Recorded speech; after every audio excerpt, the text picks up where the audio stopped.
This week on Quality Digest Live, why traditional accounting systems fail to properly value time. Plus, understanding risk-based thinking. That and more when we come back.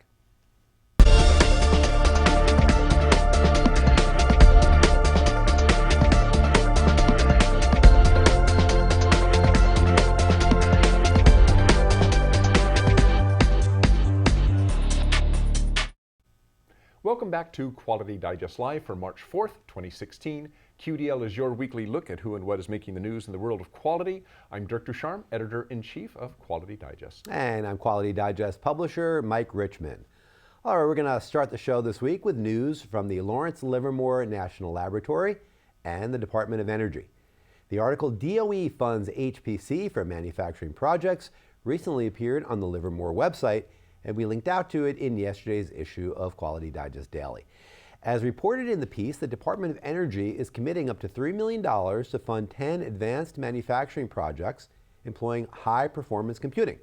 These projects will take advantage of access to so-called supercomputers in the DOE labs to develop clean energy technologies. That's what it's primarily designed to do here, is to help with the development of clean energy. Under phase one of the program, a total of 10 projects are going to be funded and supported by the DOE. These include programs to develop improved turbine blades for aircraft engines, reduce heat loss in electronics, control waste in paper manufacturing, and improve fiberglass production. Lawrence Livermore National Laboratory is one of 3 institutions across the nation that will partner with the DOE and support these manufacturers in developing the projects. The others are the Lawrence Berkeley National Laboratory and the Oak Ridge National Laboratory.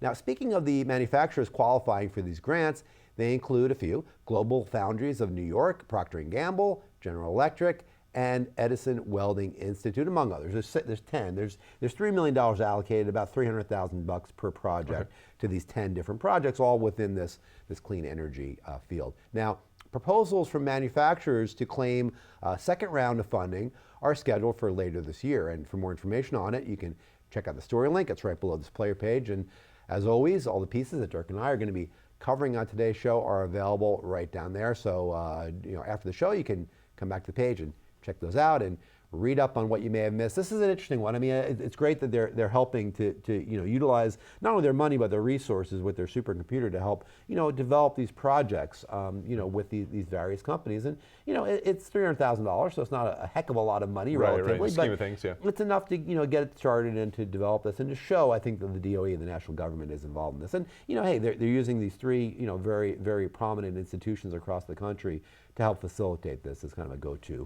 And by the way, if you're interested in just how fast an HPC computer is, high performance computer, an example that they actually link out to it in the story, they link out to the Sequoia, which is a 20 petaflop. That's 20 quadrillion floating point operations per second. 20 quadrillion floating point operations per second. And that is only the 3rd fastest in the world.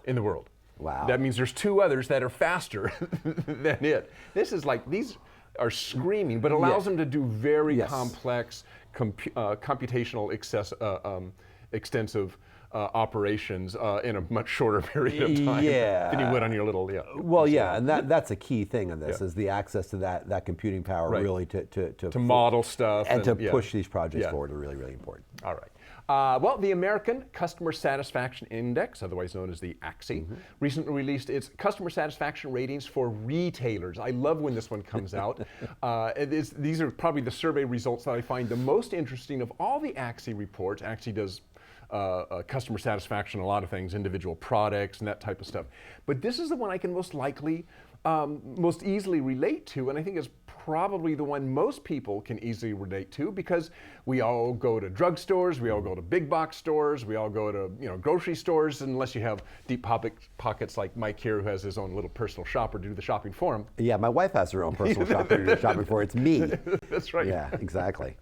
Well, in case you didn't read the report, here are the highlights. And by the way, some stores, let's say like Target or Walmart, show up in several categories because they can be both a grocery store and a big box and pharmaceutical, the whole thing. Okay.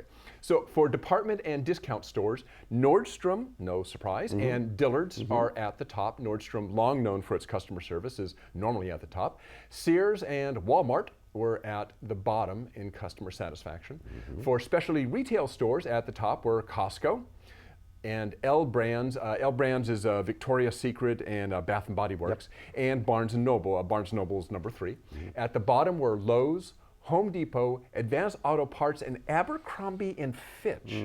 That one, like, I figured that, isn't that kind of like an upscale, yuppie clothing store? These kind of things thing? change very quickly, and it's perception, it's also quality, and there's a lot of things that go into that. But I mean, the perception, I think, of quality and price. That nexus also is. Yeah, is and I think customers, well, and actually, that's, if you want to read the AXI report in totality, it does kind of show you where different, kind of the different things that they grade on. You know, it's customer service, store cleanliness, all sorts of things all play into that. Okay, for supermarkets, we had Wegmans and Trader Joe's at the top, and Giant Eagle and Walmart again at the bottom.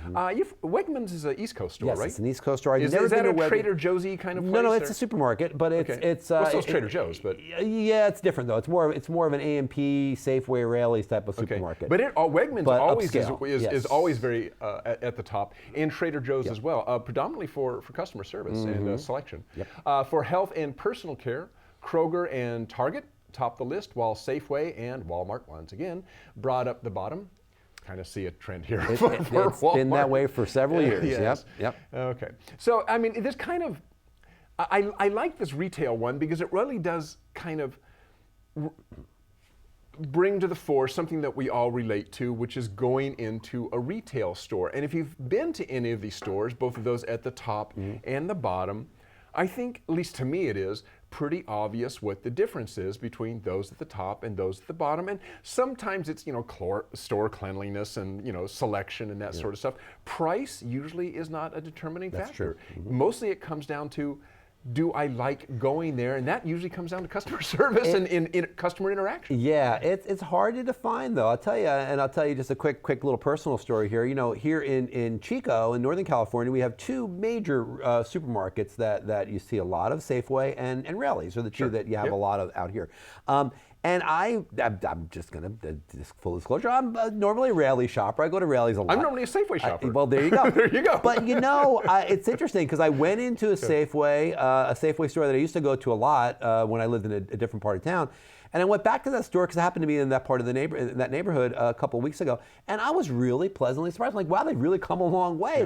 It was 6 years ago, 5 years ago, clearly, in terms of quality, I think worse than Raley's, but now to me it's come up and even I think maybe surpassed Raley's a little bit. So it's interesting to see how these things do change year after year, and I think things like the AXI do help retailers understand how they're doing, and if they respond to it, they can improve. And another, except if you're Walmart. And another, just real quick, we're going long in the story, but another thing that's really interesting is I've noticed in a lot of retail stores, grocery stores, are starting to do the bit where, and this has been going on for a few years, but it really only started a couple years ago, I think, is you would say, you find somebody, you know, a worker in the aisle, and you say, yeah, where's the dill pickles or whatever? And they say, oh, let me show you. And they literally walk you over to it. And chat you up. Yeah. I'm telling you, that makes a difference. And that never happened. God, it's only been 10 years ago. It's 10 years. Yeah, it's aisle over 6. there. Or they say, I don't know. I've had that one a few times. Great stuff. Well, AXI always has good stuff, so thanks for covering that one, Dirk. All right, well, traditional accounting systems, they don't properly value time. That's the name of an article that appeared on the Lean Insider blog, and we linked out to it in Tuesday's issue of Quality Digest Daily. Now, we've talked, Dirk, on this show many times. You know, we've talked about lean accounting and how organizational lean transformations really can't work if the company is stuck with a standard accounting system. Standard accounting systems really inhibit the sense of flow and the ability to understand really how you're doing in real time. And we'll talk about why that is here in a moment. In this piece, in the Lean Insider blog, they talked to author Joyce Warnicott.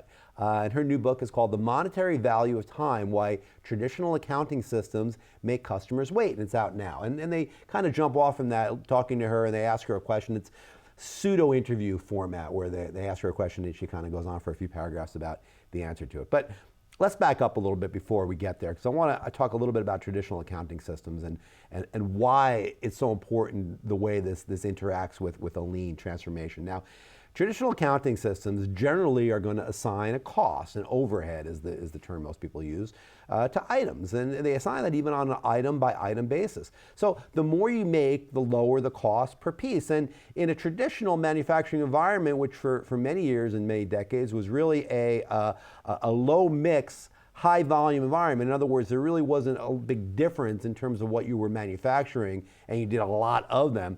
In that sort of an environment, that standard accounting system can work pretty well. But as we know, the manufacturing system that we have today really is much more of a customized system where it's really high mix, it's high mix, low volume, custom accounting, a custom manufacturing environment. So it doesn't work so well. Standard accounting principles don't really work so well because it can tend to lead to inventory being considered as an asset instead of a liability. This is a really key thing, is how you consider inventory, and it affects directly what Joyce Warnicott's talking about here. And this idea that if you create something and you have it in inventory, it's an asset, it's worth something.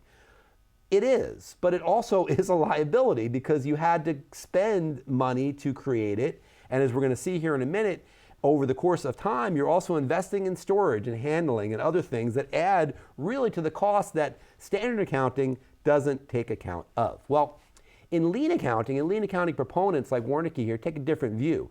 They say that things like expending effort, and that could be in terms of work or in terms of money, direct costs, or in time, to make stuff is non-value added. So time to create something, in particular in this case, isn't a value added proposition. If something is sitting there and it's not making you money, you essentially are losing money by storing it. So in the Post, Warnke criticizes standard accounting, overhead accounting, as she calls it.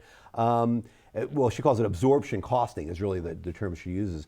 And she talks about the matching principle as being a real inhibiting factor for the standard overhead absorption costing, where what happens is you spend $1,000 to create something, right? To build something, make something, whatever it is. Now, that $1,000 essentially is on the books until you sell the stuff that you used to create that. And then it's applied to that sale and it's taken away from that sale, and then you have your profit, right? That comes from that. That's, again, how standard accounting does it. But what happens there is that $1,000 doesn't change over time. It's $1,000 if you sell it that day. It's $1,000 if you sell it 4 months later. There's no adding that goes to it, but yet intuitively we know that's not true. I mean, we know, again, there's handling costs, there's storage costs, there's markets that change. I mean, things happen when you have stuff in inventory. And the idea here is that standard accounting can't capture that.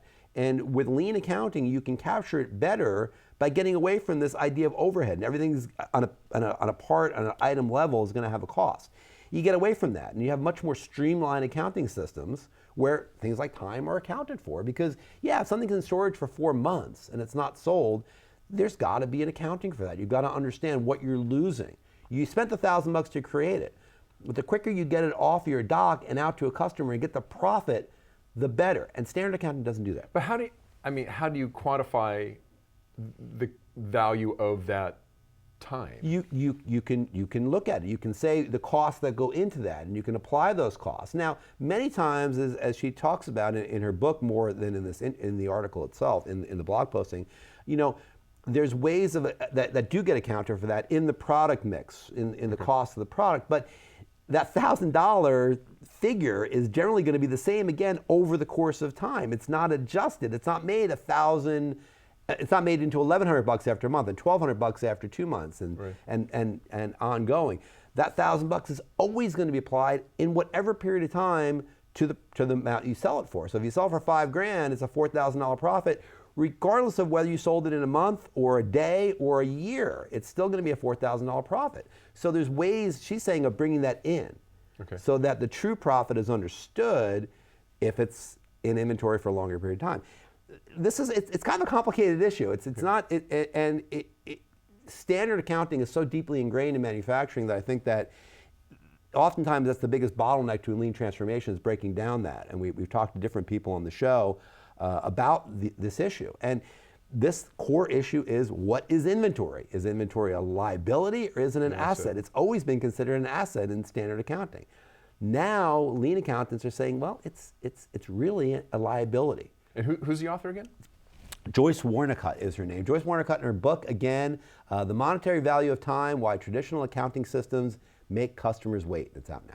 All right, cool. Yes. Go check that out. Okay, well, you can always tell how hot a topic is by how many people, for us anyway, how many people sign up for webinars and classes on that topic. And I'll tell you that every time Quality Digest hosts a webinar on risk-based thinking or risk management, their turnout is really high. I mean, people are still very interested in this topic. And I think there's maybe a couple of reasons. Number one, they're still trying to understand what risk-based thinking is.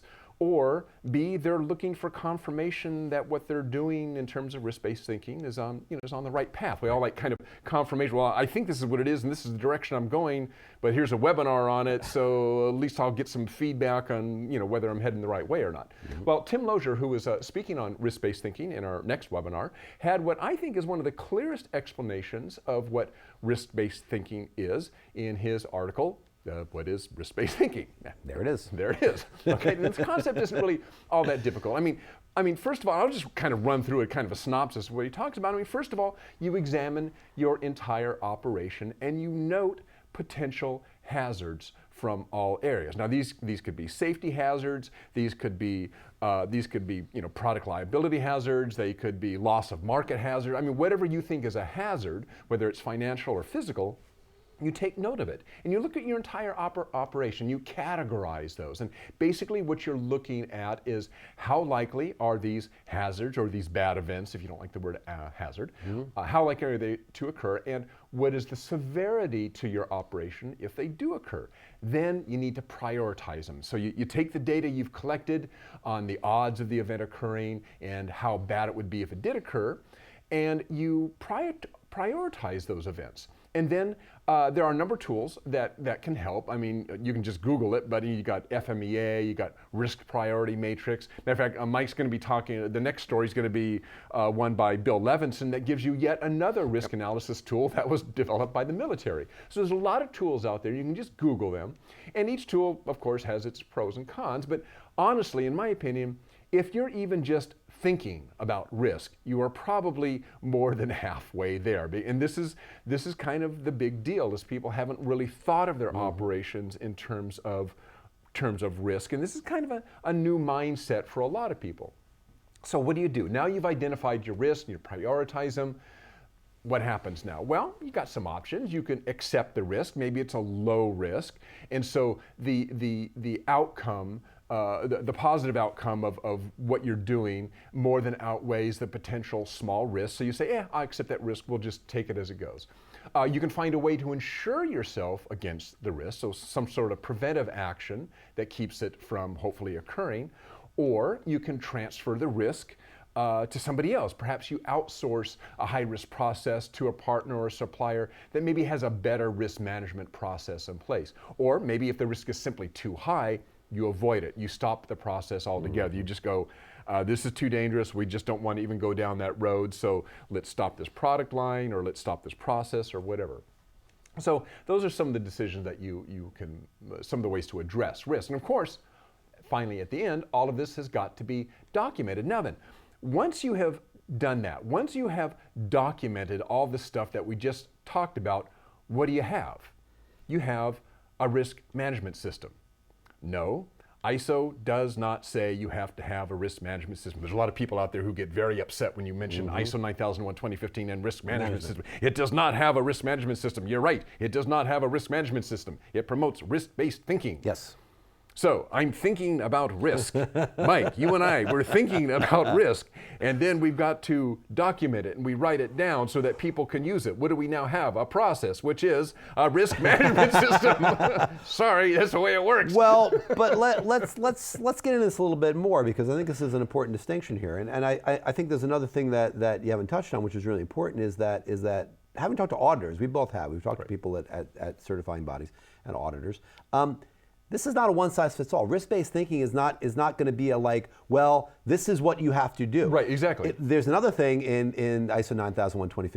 called context of the organization. And Right. within that, you need to say, okay, well, what does your organization do? And you need to understand within what you do as an organization, what your risks may be. And again, as you say, if you simply do that, you're more than halfway there. I mean, Right. sure, you have to document as well. And I would add to that is, I think one of the reasons that why ISO 9001 2015 doesn't prescribe or say risk management system is because then you start to get to something that's a little bit too tightly nailed down. Yes. If you just say risk-based thinking, then that's going to be different from a service company, for a manufacturing company, for a publisher. When we all think about risk, it's going to be different, and then the way we handle it and document it, our own little risk management system, whatever that is, whether it's very basic or very complex, well, it's going to vary depending on who we are. So sticking to the idea, the concept of risk-based thinking, as opposed to prescribing a risk management system, just makes a lot of sense. I think it keeps it a lot more broad, and I suspect that's why the folks went that direction. Yes, and why they use the term context of the organization context, in yeah, because tying it's with gonna this. Because every organization will be different. I mean, a tier one supplier is going to have a different risk element than a publisher, right? I mean, Right. in terms of what you're putting out into the world, whether it's a product or a service or an idea or whatever. I mean, there's risks for everything. You can't take it a little too far. There's risks for crossing the street. I mean, there's risks for everything. Right. But understanding those and thinking about them in terms of your organization, especially at the top management level, is really important. If you're going to be an ISO 9001 2015 certified company, you're going to have to do it. Right. So articles like this are good, and the webinars like this are good too. And by the way, speaking of which, speaking of which, if you're interested in this topic, learning more about risk-based thinking, there is a webinar coming up next week, Risk-Based Thinking in Quality Management Systems, how to incorporate risk into your processes. It will be presented by Tim Lozier of Verse Solutions and hosted, that would be by me. That's right. That's this coming Tuesday, next Tuesday, March 8th at 2 p.m. Eastern and 11 a.m. Pacific. To register, just click on the risk-based thinking article in the story links below the player page, or keep an eye on your email inbox for an invitation that should be coming on your way. Well, if you haven't already gotten a couple of them, you'll get another one on Monday. A lot of you have already registered for that one. Yeah, attendance is high. High. So get in on that one. Check it out next Tuesday. All right. Thanks, Derek. All right. Well, let's stick with the concept of risk for another few minutes here, because there was another article we ran this week by our old friend Bill Levinson. It appeared in Monday's issue of Quality Digest Daily, called "Risk Equals NP, Not P." And we're going to explain a little bit about what that means here in a minute. Now, in the piece, Bill Levinson tackles the topic of risk-based thinking, which of course which has been put forward, as Dirk just mentioned, as a key management concern within the new ISO 9001 2015 version of the standard. Now, Levinson approaches risk in this article, a pretty interesting way. He compares and contrasts your standard FEMA FMEA approach with the U.S. Army's Techniques publication 519, which I actually never had heard of before. Right. So thank you, Bill, for introducing that to me. And that centers on risk management. ATP 519 is a legacy document. It was published in April of 2014, and it defines risk along the twin axes of probability, which is the P that Bill refers to in his title, as well as the number of opportunities, or N. That's where he gets the N in his title from. So it's from this that you really begin to understand how risk can be evaluated, because you're going to essentially multiply the probability of an occurrence happening by the number of opportunities for said occurrence to actually happen based on the procedure or the process in question. If you kind of get the drift of what he's saying here. What Levinson says is that risk must be considered both in terms of probability and the potential frequency. And he's contrasting this with the FEMA, which essentially looks at probability first and foremost. So what he's saying is that, probability is important. Sure, you need to know how often something's going to happen, but you also need to know what the number of opportunities for something like this happening are. I mean, if something has a low probability and there's very few things like that out there, it doesn't happen, it's not created very often, well, you don't worry about it. Yeah. If it's a very high probability of it going wrong and there's only a few of them out there, well, you need to look at it more closely. Of course, if there's a very high probability of it going wrong and there's a lot of it being created, well, you probably shouldn't do it at all. Or if it's a low probability, but there's millions of opportunities, that could...